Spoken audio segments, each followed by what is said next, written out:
Hello, and welcome to the Moosnick Lecture in Judaic Studies. Thank you for joining us.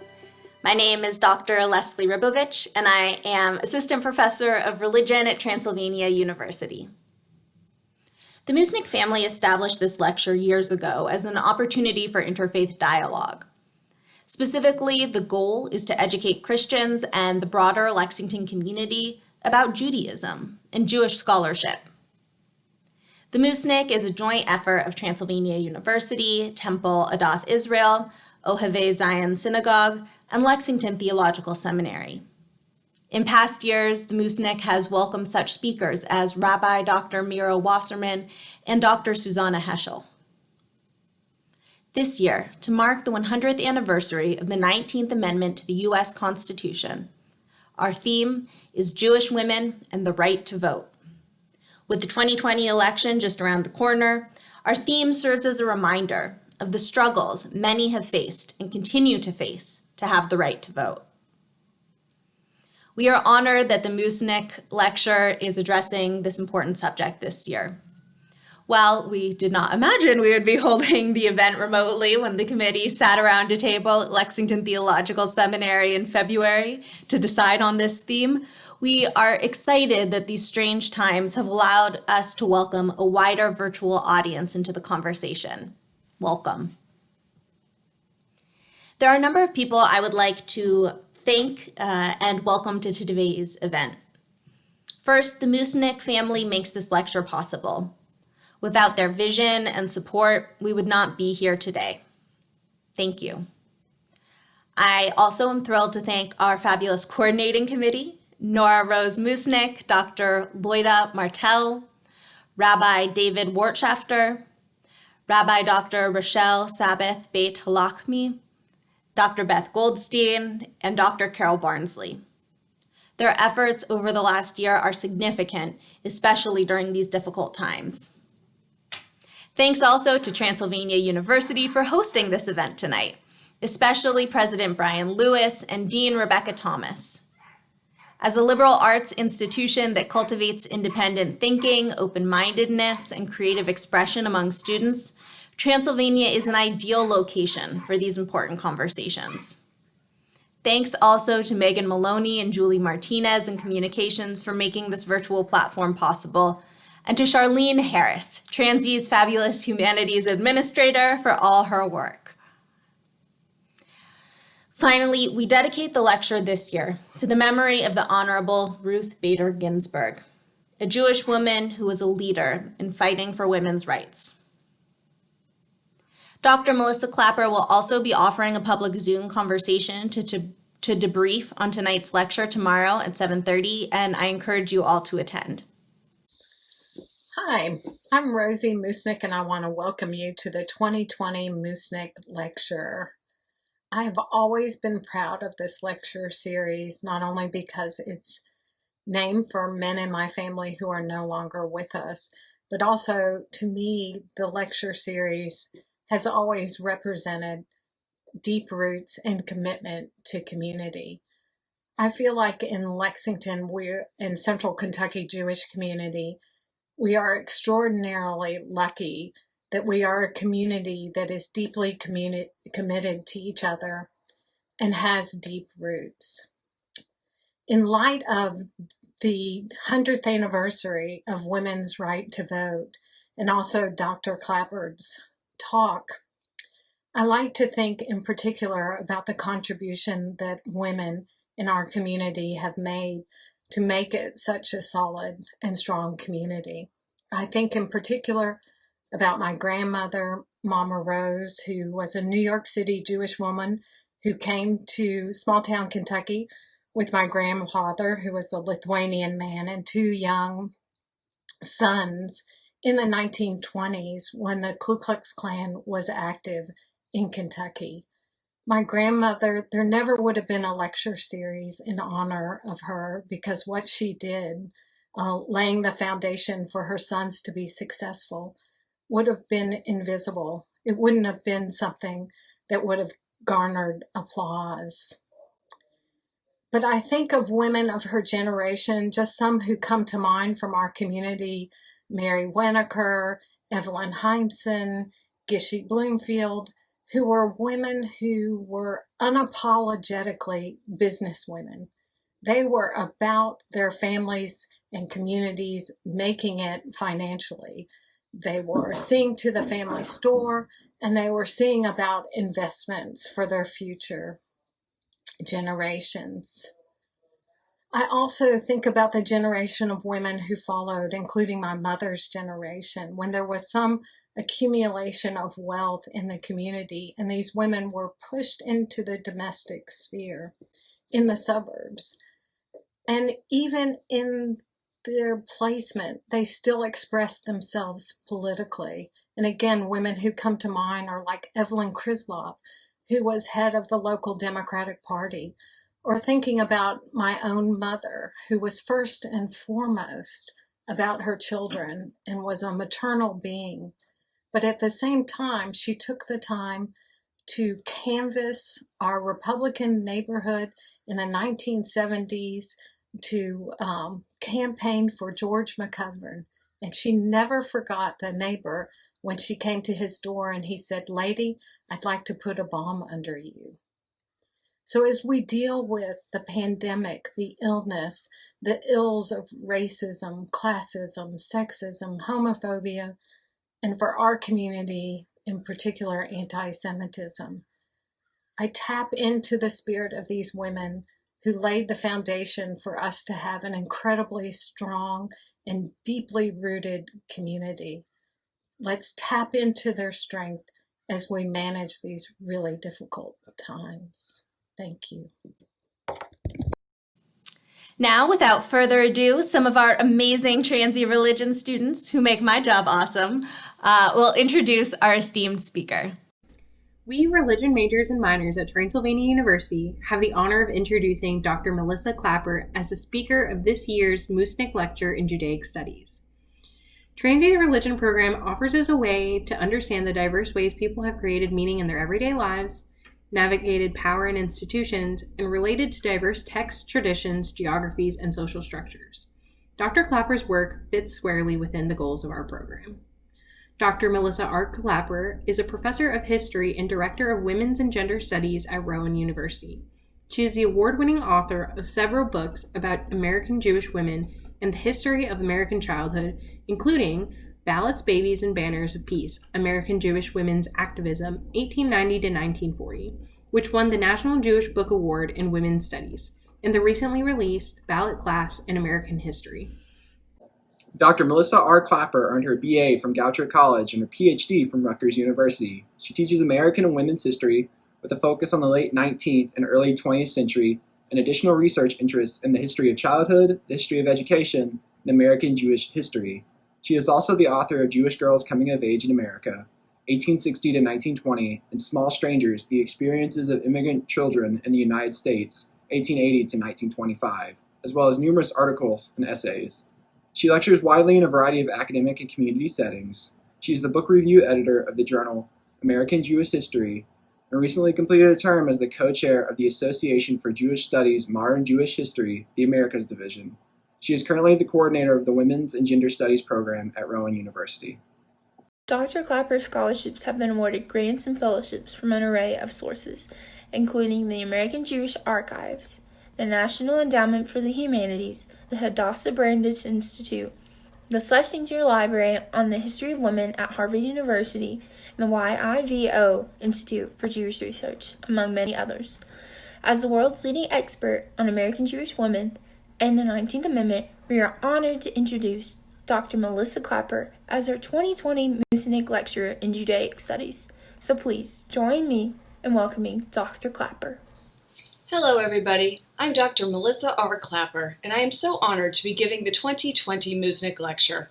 I'm sorry the circumstances are such that I cannot join you in person, which I was especially looking forward to because I have my own family connections to Kentucky. My maternal grandparents lived in both Lexington and Louisville during the early 1950s, and that's where my maternal uncle was born.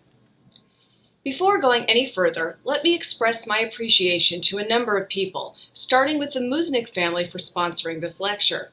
Thanks to President Brian Lewis and Academic Vice President S. Rebecca Thomas of Transylvania University for their support. I'd especially like to acknowledge the members of the Moosnick Lecture Committee, chaired by Dr. Carol Barnsley, Associate Professor of Religion at Transylvania University.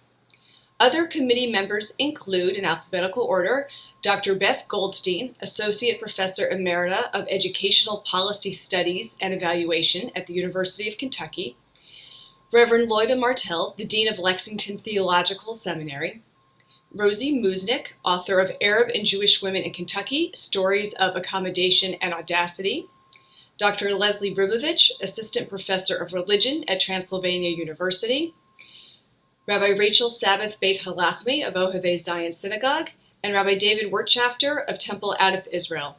Thanks to all these institutions for co-sponsoring the lecture. And finally, I would also like to thank my husband, Noah Grodowski, for helping me produce this lecture. So this evening, I'd like to speak about the long history of American Jewish women's activism in the United States. This talk is very much a part of a long centennial celebration of the passage and ratification of the 19th Amendment. We just, in August 2020, had the centennial of the ratification of the 19th Amendment, which gave women the right to vote. But I'm going to stop myself right there. Nobody gave women anything. Women and their male allies had to struggle for decades to win the right to vote. And it's the struggle for suffrage and a few other social movements that I want to speak about tonight. One of the things I wanted to do in writing the book that eventually became Ballots, Babies, and Banners of Peace, American Jewish Women's Activism, 1890 to 1940, was to take a look at the roles that American Jewish women played in the large women's movements of the late 19th and early 20th century. We actually, from the historian's point of view, know quite a lot about Jewish women's activism within the Jewish world. For instance, within the labor movement, which in some ways was so inflected by Jewish participation that it might as well have been a Jewish movement, and at things like Zionism. We know quite a lot about that. What I wanted to see was how did American Jewish women interact with and engage with the large women's movements, the non-sectarian women's movements of this time period at the turn of the 20th century. What role did they play in the suffrage movement, for instance? And what role did they play in the other two large-scale women's movements of the early 20th century, the birth control and peace movements? So this evening, what I'd like to do is to take a look at all three of these movements and chart women's participation in them, chart Jewish women's participation in them.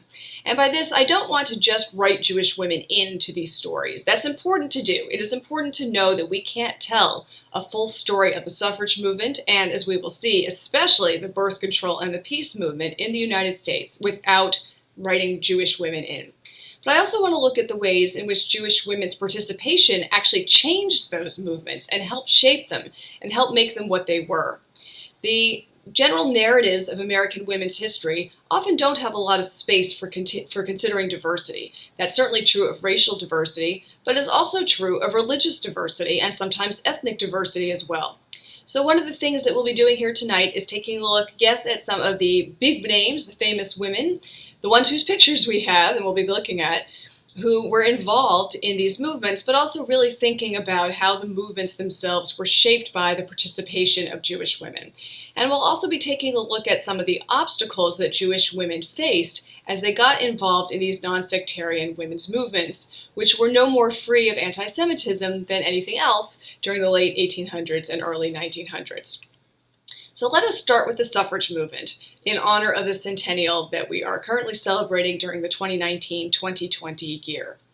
The suffrage movement has a very long history that at a minimum goes back to the Seneca Falls Convention in 1848, usually seen as the first women's rights convention, although there are some questions about that of late. As far as we know, there were no Jewish women in attendance at Seneca Falls, but shortly thereafter, a few Jewish women did get involved in the suffrage movement. Now, I should point out that coming out of Seneca Falls, that was not a suffrage convention per se. The purpose of that was not to start a movement to try to get women the right to vote.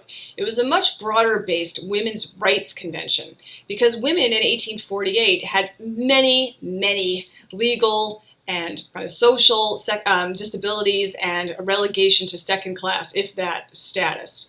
For instance, married women had no legal personhood. They couldn't own their own property. They couldn't bring a lawsuit in court. In some cases, they couldn't actually be sued in court either as individuals. They were covered by their husband's legal identity in what was called coverture. Women did not have access to higher education in 1848. Women were kept out of most professions in 1848. In 1848, if there was a divorce, something of a rarity and difficult to come by, depending on what state you lived in, women would often lose their children because they too were considered property, and property always belonged to the husband. So women had a lot of obstacles, really significant obstacles that limited them in 1848, and not having the right to vote was on that list, but not everyone was sure that it should be. It seemed minor to probably the majority of American women, even women activists, because they had so many other things to worry about. But Elizabeth Cady Stanton, a name you will hear again, who was one of the instigators of the convention in 1848, was determined that suffrage should be on the list. And so it was, but it was not the primary goal of too many activists for quite the first few decades, I would say, of the American women's movement. Between 1848 and about 1890, American women did in fact gain some of the rights that they wanted, that they were pushing for from as far back as Seneca Falls. It's not that they were equal in 1890, but by 1890, there were far more colleges and universities that accepted women, for instance, so that more American women had access to higher education in either public coeducational universities or women's colleges. There were more professions opening up to women. Women had started going to medical school just around the time of Seneca Falls, but more women were able to go to medical school. Still nothing like parity, certainly not a 50-50 proposition then. And there were other professions that were actually becoming kind of women's domain in the late 19th century, including things like social work, a new field, and librarianship, also a new field. And women had been teachers for a long time. So there were now more professional opportunities, and in fact, much larger numbers of women were moving into the workforce at all levels. There were these new professions open to women, but there were also many working class women in the workforce out of necessity, and so there were many more working women in 1890 than there had been in 1848. Married Women's Property Rights Acts had been passed in a number of states, and by 1890, most married women were now keeping some of their legal identity and certainly the property that they brought in with them to a marriage or the wages that they earned while they were married. So there were actually a lot of advances during this period between 1848 and 1890. What never really went anywhere was suffrage, was this right to vote. And so that became a focal point starting from about 1890 of the women's movement, not because everything else had been completely achieved, but because there had been advances on many other fronts. As I said, there were Jewish women in the earlier part of the suffrage movement. The most famous name is Ernestine Rose. Ernestine Rose is an interesting case. I won't go into her whole biography here. She actually was not exactly an American Jewish woman. She was born in Poland, a rabbi's daughter, lived in England for a while, then came to the United States for a number of decades, and while she was in the United States, she was a very significant figure in both the abolitionist and the women's rights movement, and she was particularly vociferous in agitating for married women's property rights. Something that, again, she did see some success in achieving before she then left the United States in the 1860s. But I'm really going to focus now on the suffrage movement as it started to regain vitality around 1890. There were states where women were already enfranchised in 1890. But it was also the case that it had been a while since any state gave women the right to vote, and there was a new focus starting from that period on getting a federal amendment to enfranchise all women, not just on a state-by-state basis. And from 1890 on, there was kind of progress on both fronts. You had state referenda, state campaigns to get women the right to vote in various states, and also a national campaign to have a suffrage amendment passed. Probably the most prominent American Jewish woman in this suffrage movement, starting in the late 19th century, was a woman named Maud Nathan. Maud Nathan was from an old Sephardic colonial ancestry family in New York. Her family went to Shereth Israel, the kind of original Spanish-Portuguese synagogue in New York. She was a very proud member of the Daughters of the American Revolution. And she was somebody who had been involved in the National Consumers League for a while before she got very involved in the suffrage movement. The National Consumers League was an organization that advocated for improving the conditions for working class women. And this is important because Nathan herself was coming out, even though she was quite the upper class woman, was coming from a space where she interacted all the time with working class women, and that had an impact on the way she argued for suffrage. Like many middle and upper class suffragists, Maud Nathan made the argument that just as citizens of the United States, women had the right to vote, what was called the justice argument. In other words, it was only right and just for women to have the right to vote. But she also made another kind of argument, what used to be called the expediency argument, that women needed the right to vote in order to make the world a better place, but also to be able to advocate on their own behalf. How could working class women improve their own working conditions unless they had the political power that came with the vote? That's what was necessary in order to influence politics. Now, Maud Nathan, like all the other suffragists of the late 19th century, knew well that they could get quite a lot accomplished without the vote. They could petition, they could lobby, they could write legislation. In some states, they could actually run for office. For instance, the first woman to serve in Congress, Jeanette Rankin from Montana, not Jewish, although her campaign manager was actually elected to Congress before the 19th Amendment was passed because Montana had already enfranchised women. So there were many ways that women could exert quite a bit of political influence even without the vote, but it was expedient and right for women to get that right to vote. Maud Nathan was very interested in making the argument that getting the right to vote would not diminish women's femininity in any way, an accusation that was frequently hurled by anti-suffragists. Instead, she thought it would actually enhance their ability to be womanly, a word that was in use at the time. And so Maud Nathan always made a habit of appearing beautifully dressed and very dignified because she wanted to show that this is what a suffragist looked like. Suffragists like Nathan and many other prominent Jewish women who became involved in the suffrage movement, people like Hannah Greenebaum Solomon, who was the first president of the National Council of Jewish Women, founded in 1893. These were women who were very active in the social lives of their communities, in New York for Nathan, in Chicago for Solomon, and were also very invested in Jewish life. They were involved in synagogue sisterhoods. As I said, Solomon was a president of the National Council of Jewish Women. They saw no problem being involved in both Jewish women's organizations and in major women's political movements like the suffrage movement. And in their own way, they set an important precedent for Jewish women all over the United States. And Nathan and Solomon and some of the other very prominent Jewish women suffragists really made a point of speaking to Jewish audiences using Jewish themes. They would say, look at the Bible. We have examples in Jewish history of women as leaders. Look at Miriam, Moses' sister, who helped lead the Israelite women out of Egypt. Look at Deborah, the judge in the Bible. Look at Esther from the Purim story, who by her actions helped save the Jewish people. There's no Jewish reason that women can't have the right to vote. And in general, the American Jewish community, across all kinds of divides of denomination, of religious practice, of ideas about ethnicity and culture and heritage, of national origin, of language even, whether English or Yiddish or Ladino or German was the primary language in any given substrata of the American Jewish community. In general, the Jewish community did support suffrage quite overwhelmingly.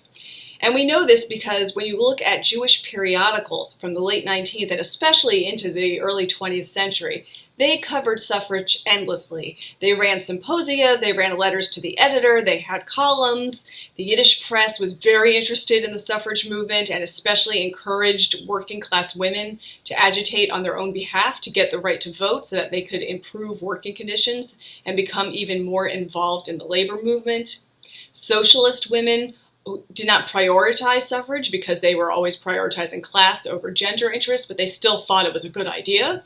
There was even a socialist Jewish women's suffrage club in New York for a while. And so in all these different ways, the Jewish community at large supported the suffrage movement.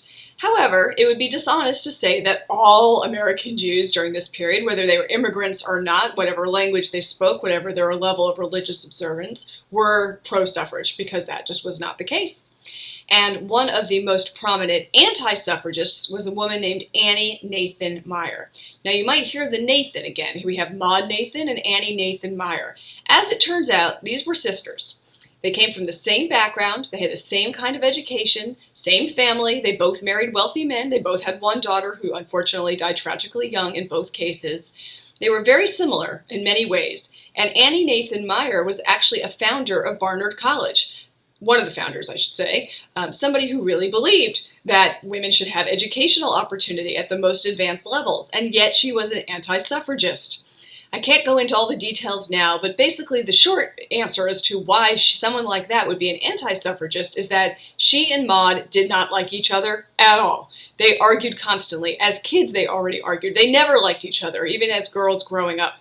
And basically, Maud said, yes, suffrage, and Annie said, no, anti-suffrage. They wrote dueling letters to the editor, they debated each other, they made something of a spectacle of themselves in New York. And these are middle-aged, very dignified women with elevated places in the community. And yet they did stand on opposite sides. And Annie Nathan Meyer just made a habit of opposing anything Maud was in favor of, and so therefore she was an anti-suffragist. And lest anyone think that I'm just being reductive about her suffrage beliefs, I will just add that as soon as women did get the right to vote in 1920, Annie Nathan Meyer immediately joined the League of Women Voters, which does cast, I think, some questions around how sincere her anti-suffragism was. But certainly for a long time, she was the Jewish woman known to be an anti-suffragist. So there were women like Maud Nathan, Hannah Greenbaum Solomon, and many others who operated at pretty high levels. They had a lot of power in their worlds, in their social worlds, in their Jewish worlds. But there were Jewish women of all kinds involved in the suffrage movement all over the United States. In California, a mother-daughter pair named Hannah Mark Solomon and Selena Solomon were instrumental in creating several different suffrage organizations, including for working-class girls in San Francisco. Selena Solomon was very sensitive to class issues, and they were very instrumental in the ultimately successful 1911 suffrage campaign that enfranchised women in California. In North Carolina, Gertrude Weil, who when she was in college was not very interested in suffrage, but eventually became so, was somebody who was really well known throughout the South as being a very important suffragist. Gertrude Weil is actually a good example of what radicalized or turned into activists a lot of Jewish women, like a lot of other American women, which is she had not been so interested in suffrage per se when she was in college, at Smith College, early in the 20th century. But when she returned home to North Carolina, she got very involved in all kinds of social welfare activism. And she found that there was frustration at every turn because a lot of the programs that she wanted to put into place, she couldn't get the political leverage to do so. People did not take her seriously. Men did not take her seriously because she did not have the right to vote. And it was that kind of frustration that turned club women all over the United States, Jewish and not Jewish, into suffragists. Because they could see that until they got that right to vote, there would be a limit on their public activities and on what they would be able to accomplish. And since they had been able to accomplish so much, and so much more than their mothers had before them in the public realm, they became increasingly frustrated that not having a vote was stopping them from doing what they wanted to do on behalf of others. And that's how the suffrage movement really became a mass movement in the years heading into World War I. Which, of course, at the time, they did not call World War I the Great War, as it would be known at the time. So you have Jewish women all over the country very involved, and there were two major suffrage organizations, and Jewish women were involved in both. One, the more mainstream organization of suffragists, was the National American Woman Suffrage Association, or NASA. That's what Maud Nathan was involved in. It was led by a woman named Carrie Chapman Catt for the last years of the suffrage campaign. I am convinced that if Carrie Chapman Catt had been born in a different era, she would be President of the United States. She was an incredibly talented administrative leader. She also had been the head of the International Women's Suffrage Alliance. And Carrie Chapman Catt understood that Jewish women all over the United States were her allies. And she worked very closely with any number of them. And also that was also true internationally, as a matter of fact. The other, so Gertrude Weil, Maud Nathan, Hannah Greenbaum Solomon, all of them were involved with NASA. The other suffrage group, which developed much later, really toward the end of the suffrage campaign, was the National Woman's Party, led by Alice Paul. The National Woman's Party was much more militant. Alice Paul and Lucy Burns, kind of her chief lieutenant in the movement, had been radicalized in England, where the suffragettes, you'll notice that we use suffragists in the United States, but in England the suffragettes were much more militant. They tied themselves to buildings, they broke glass windows, they even threw a couple of bombs. One of them martyred herself at a parade, at a parade in order to bring attention to the cause of suffrage. And in England, and then eventually in the United States, some of these women were actually arrested for their actions and then thrown into jail and ultimately even force-fed. Alice Paul was force-fed both in England and in the United States. Alice Paul did attract a number of Jewish women. A Philadelphia suffragist named Carolyn Katzenstein was first involved with NASA, but she got very frustrated by what she saw as the slow pace of progress, and then she turned around and became much more of a militant activist and joined Alice Paul. There were other women, too, who worked in the National Women's Party, people like Rebecca Auerwitz-Raher, and especially Anita Politzer from Charleston, South Carolina, who remained one of Alice Paul's most important colleagues in the National Women's Party for decades after the 19th Amendment was passed. So you'd think that with suffrage activism like this happening all over the United States, with Jewish women involved, and with Jewish women really playing pretty key roles in some parts of the country and involved in both of the major suffrage organizations, you'd think that the big Jewish women's organizations like the National Council of Jewish Women, or even Hadassah, which was founded in 1912, would in fact have formally endorsed suffrage, and yet they did not. And why is that? It seems odd, especially because I assure you that the vast majority of members of the National Council of Jewish Women, or the National Federation of Temple Sisterhoods, the Reform Women's Group, or the Women's League of Conservative Judaism, okay, or Hadassah for that matter, that most of the members of these groups individually supported suffrage. But there was a problem in the suffrage movement, a theme that I'll come back to when talking about birth control and peace also, and that problem was anti-Semitism. Not all suffragists were anti-Semites, not all suffragists were xenophobic, and not all suffragists were racist. But racism, xenophobia, and anti-Semitism were still big problems in the suffrage movement. In this centennial year, I think historians and the kind of public commemorations of the 19th Amendment have really become much more sensitive to the fact that there are these major problems in the suffrage movement. We don't have to say that the suffragists were kind of irredeemably stained in some ways by these issues, but it is also a huge mistake to not understand that the suffrage movement was marred by these issues, much as many other things were at the beginning of the 20th century. Anti-Semitism showed up, I'm going to just talk about two brief episodes where it showed up in the suffrage movement, and these are the reasons why organized Jewish women's groups did not formally endorse suffrage, even though most of their members were in favor of women's enfranchisement. So one example is in 1895, Elizabeth Cady Stanton wrote something called the Woman's Bible. She actually edited it more than she wrote it. This was a very radical text, and the short version is that it blamed organized religion, but especially Judaism, for all the evils of the world, for misogyny and for patriarchy. And the mainstream suffrage movement was so horrified by this because it was an attack on religion, and most suffragists in the United States were at least nominally Christian and nominally religious. They immediately denounced it. They denounced the Women's Bible. They distanced themselves from it, but not because it was anti-Semitic. That didn't particularly bother them. It wasn't something they cared about so much. But for Jewish women, this was a huge issue. A delegation of the recently founded National Council of Jewish Women went to Stanton to complain, and she basically sent them away with a flea in their ear. This made Jewish women very cautious about their involvement in the suffrage movement. They were involved in NASA and the National Women's Party on the local level, but with some caution, some trepidation, and the organized Jewish women's groups were not so sure they wanted to sign on to the whole program. This was exacerbated a while later, nearly 20 years later, when in 1915 there was a round of suffrage referenda in many of the northeastern states, Massachusetts, New York, New Jersey, and Pennsylvania. And in every single one of them, the referendum failed. Women were not enfranchised in any of those states in 1915.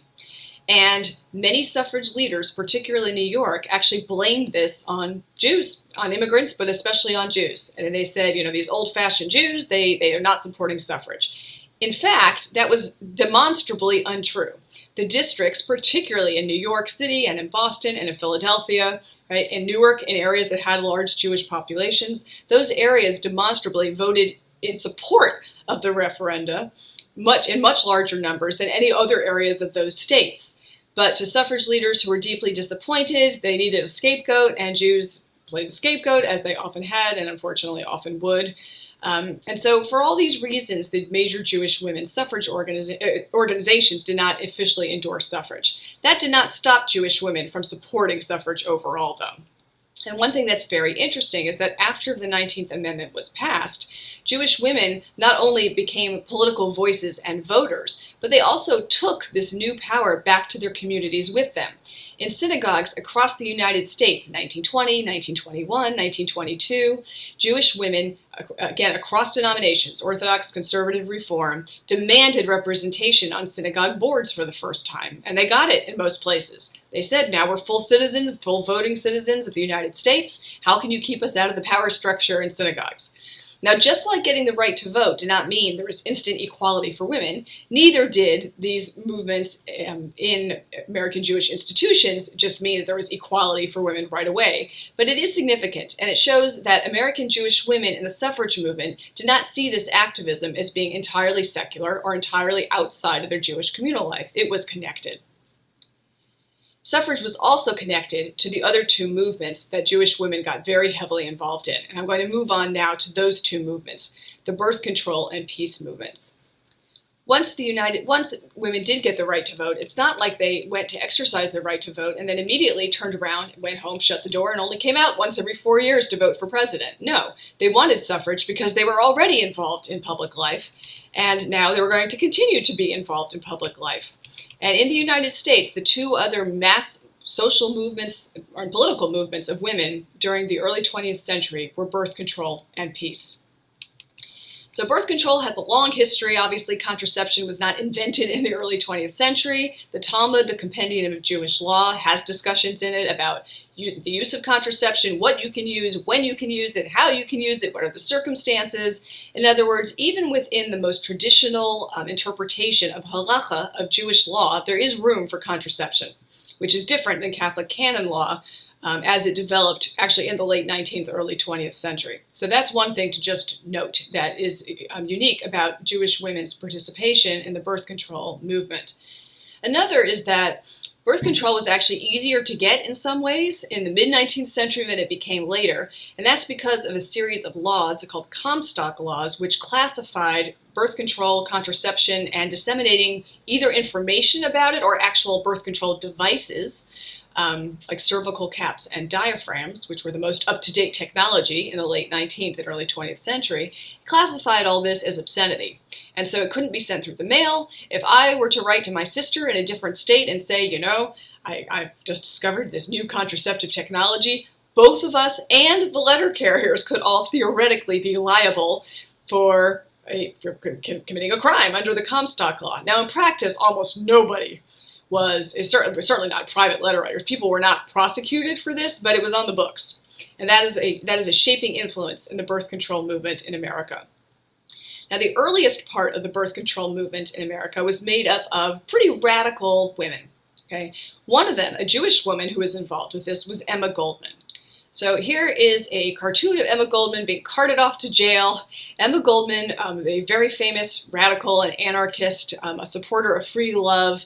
For her, contraception was not the most important thing, but it enabled women to do whatever they wanted, to be involved in other causes. And so, also I should say, Emma Goldman was a trained nurse and midwife, and so she had the medical knowledge to back up this political ideology. And in the earliest years of the birth control movement, when it was still kind of on the radical left, or at least the movement was, lots of people used birth control, but to have a political movement to promote it was pretty radical in the earliest years. And so Emma Goldman began to give speeches in both English and in Yiddish to huge working class Jewish audiences about contraception. And she was constantly getting thrown in jail for her troubles. In fact, she got arrested so often that she took to bringing a book with her whenever she went to a birth control rally because she knew she would need something to read in jail. And birth control was a topic of discussion in the Jewish community. There had to be some euphemisms involved because of the Comstock laws. Jewish periodicals had to be careful how they spoke about the birth control movement and contraception, or they under the Comstock laws could really get into trouble. But there was a wide discussion of birth control. And unlike suffrage, where really the vast majority of the American Jewish community supported women's right to vote, there was more of a divide around birth control, particularly in the earliest years of the movement in the early 20th century. One way we know this is that in 1916, at least three Yiddish plays were produced on the topic of birth control. Here is an ad for one of those plays that was produced. You can see Geburt Control was the name of the play. It was called Birth Control or Race Suicide is actually the subtitle. You probably can't make out the Yiddish, but it actually says that no one under the age of 16 was allowed into this play. It was basically an R-rated play because it was about a controversial topic. And at least two of the three plays, you might think the fact they were produced was evidence that the Jewish community supported birth control, but in fact they were both anti-birth control plays, and they were produced, one in New York and one in Chicago, which demonstrates to us that there were divides in the American Jewish community. There was not unanimity on this topic. In general, though, the poor working-class Jewish women who wanted control over the size of their families were all for it.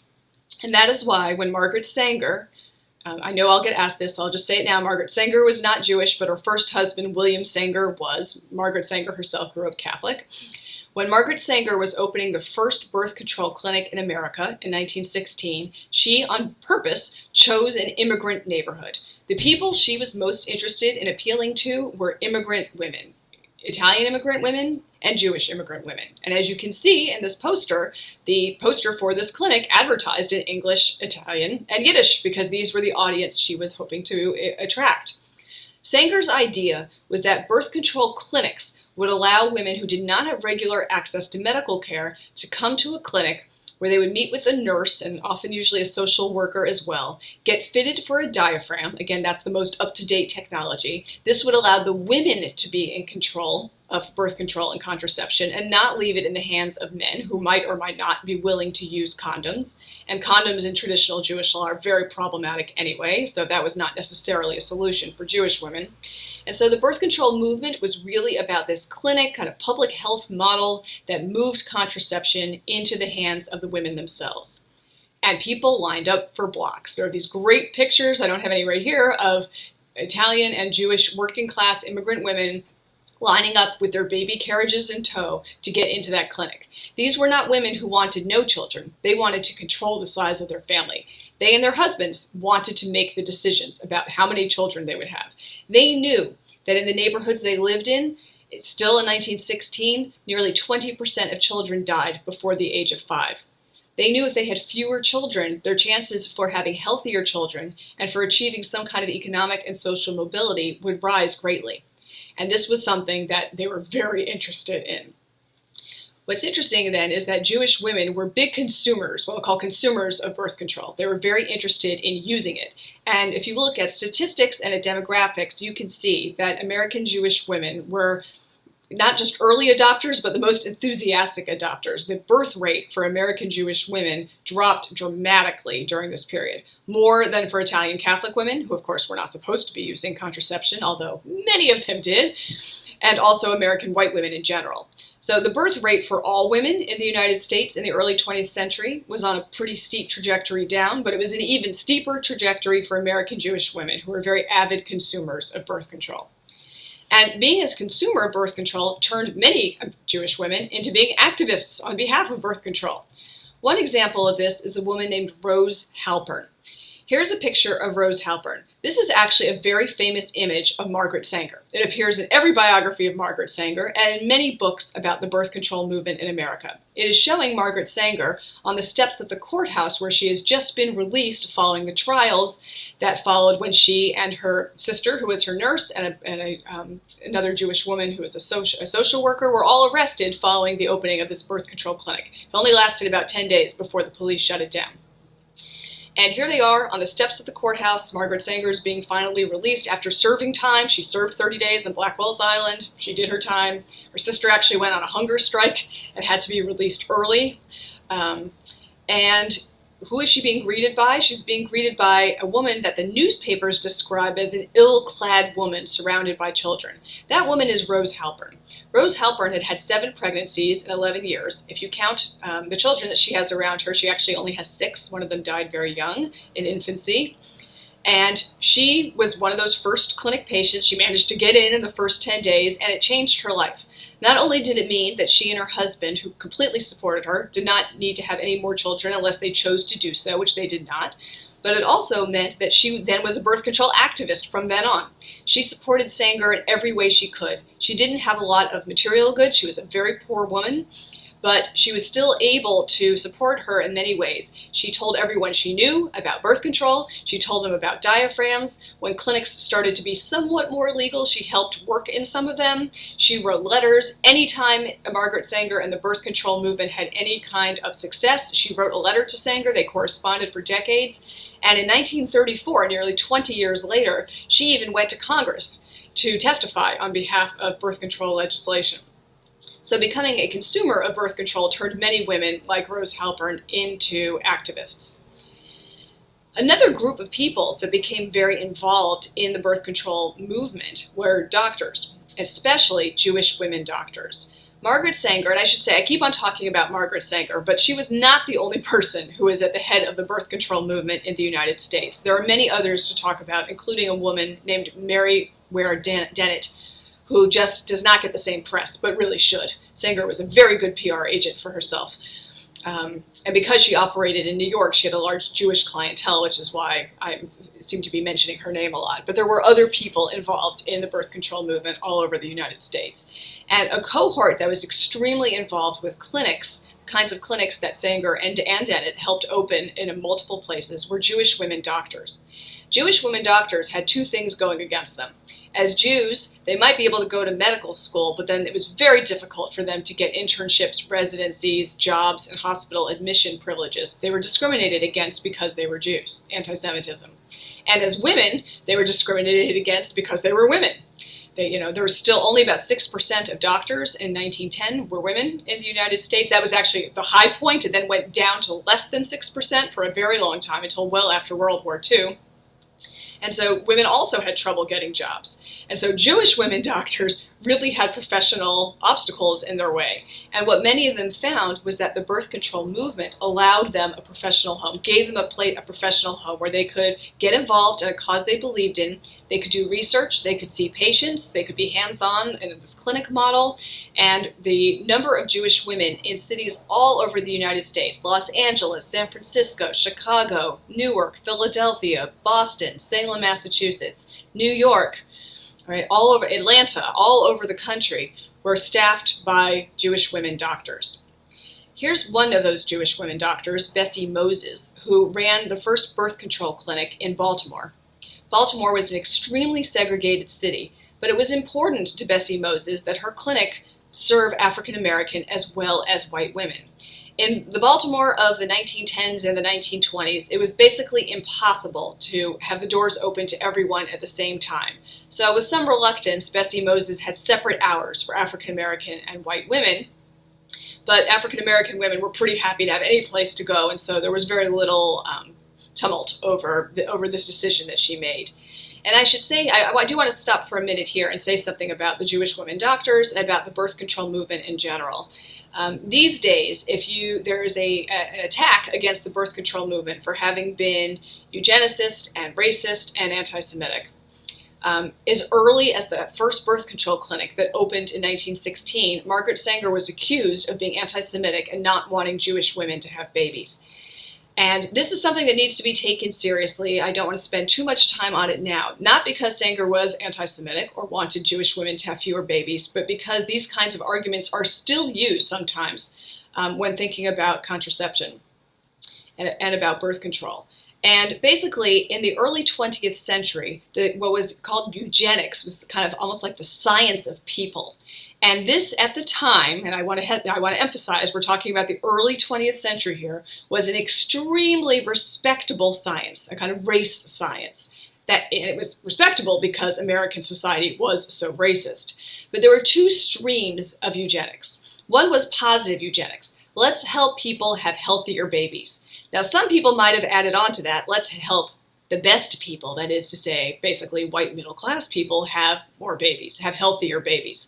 Margaret Sanger and the birth control movement in this period were really focused on that, helping people have healthier babies when they wanted to have them.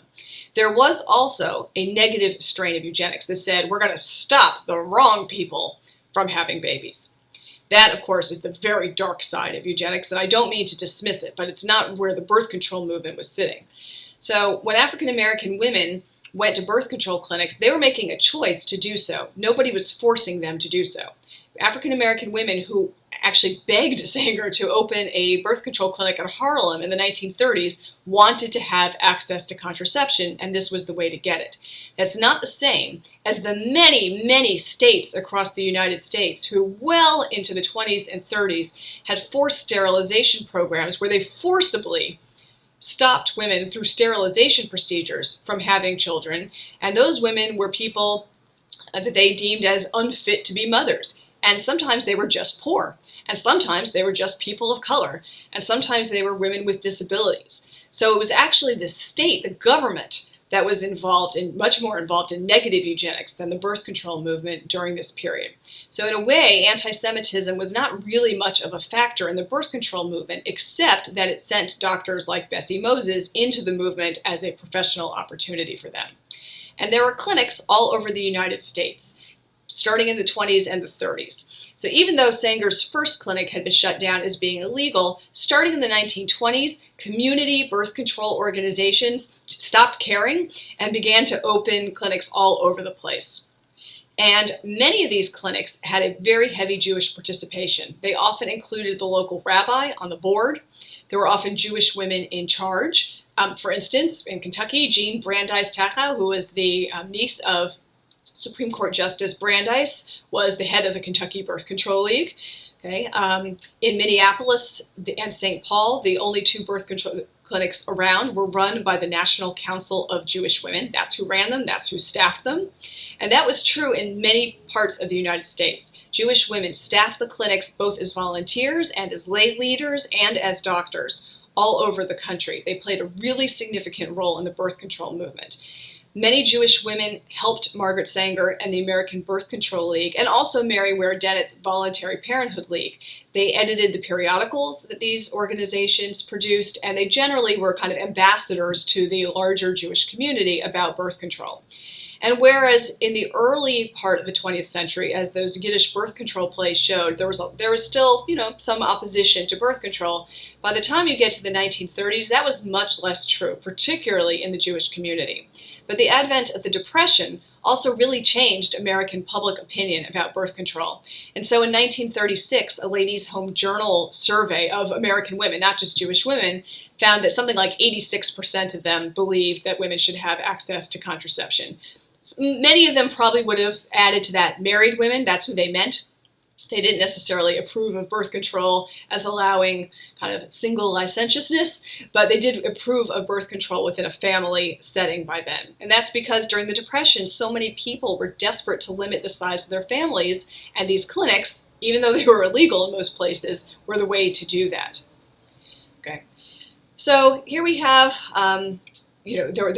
let me just tell you quickly about one court decision that was involved in Jewish women that really changed the legal environment, and that did not exactly put an end to the birth control movement, but did put an end to a major era of that.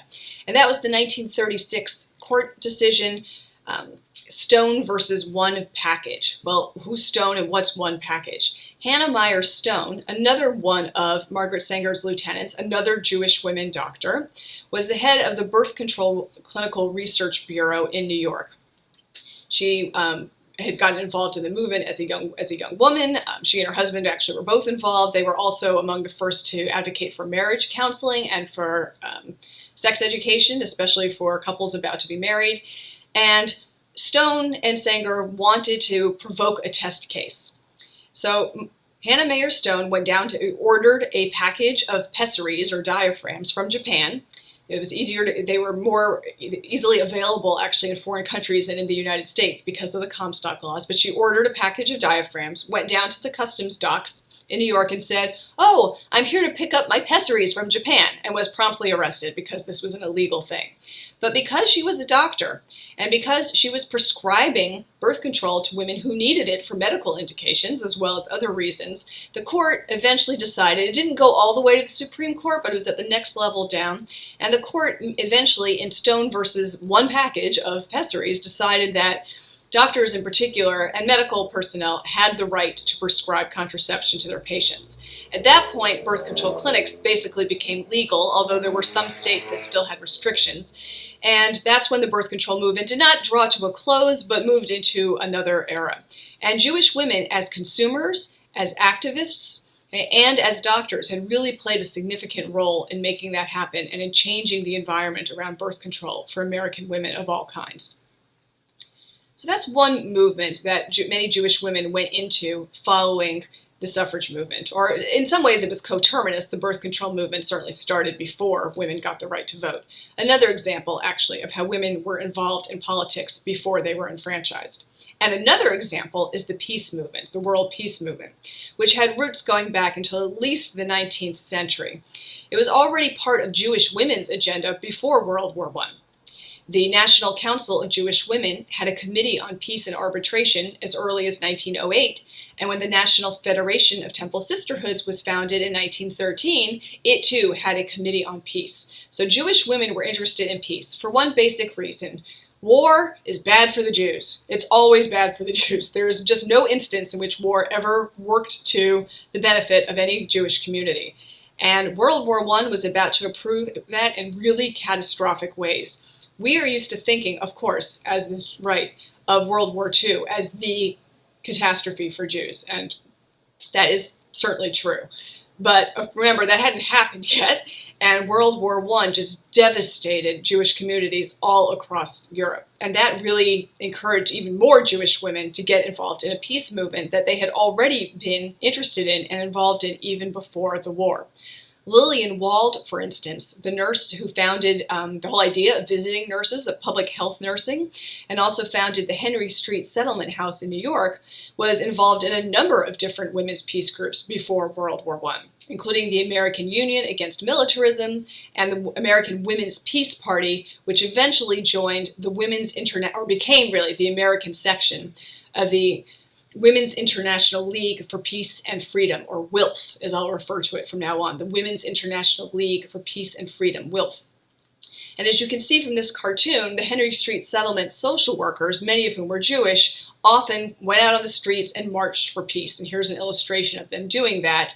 Lillian Wald and several others, including Rose Schneiderman, a working-class Jewish labor leader, helped organize a parade in 1915 down Fifth Avenue in which thousands of women protested the war that was happening in Europe and also were advocating for the United States to stay out of the war. Now, as we know, that's not what happened. The United States went into the war. And shortly thereafter, Jewish women, like other American women, certainly like other American white women, were enfranchised. And that gave them more political savvy and also more political power. In fact, the National Council of Jewish Women, right after getting the right to vote, wrote to all of its members and said, now, we're not just members, but we're voters. And they immediately got involved with all kinds of activities, including the Women's Joint Congressional Committee, which lobbied Congress about issues of interest to women in general. So Jewish women became major players in the peace movement, especially the National Council of Jewish Women and the National Federation of Temple Sisterhoods. And just as back in the days of suffrage organizing, Maud Nathan and Hannah Greenebaum Solomon had called on Jewish themes to justify their activism, Jewish women peace activists did the same thing. They would look to biblical phrases like the ones that talk about beating your swords into plowshares and the lion lying down with the lamb. And they would say, look, Jewish people are supposed to work for peace. We should do that. That is part of our mission as Jewish women. And many of them became really significant, heavy-hitting players. And I should say, this is true not just in the United States, but worldwide. The heads of WILPF in many European countries, not all of them, but in many European countries, were Jewish women. And here in the United States, some women, like Fanny Fliegelman Bryn, shown here with Jane Addams, right, the famous Hull House founder and someone who was going to win the Nobel Peace Prize in 1935.